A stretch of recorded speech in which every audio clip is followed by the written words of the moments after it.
আজকে জামরুল মাখা খাবো। ভালো করে ধুয়ে নিয়েছি, এখন কেটে নেব।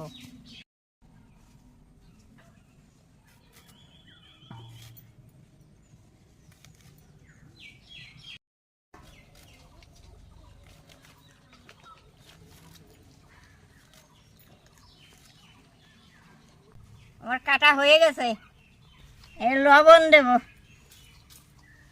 একটু লঙ্কার গুঁড়ো দিলাম, ভালো করে মাখিয়ে নেই। পরিষ্কার একটা ঝাঁটার কাটি নিছি, এবার খেয়ে দেখি কেমন লাগে।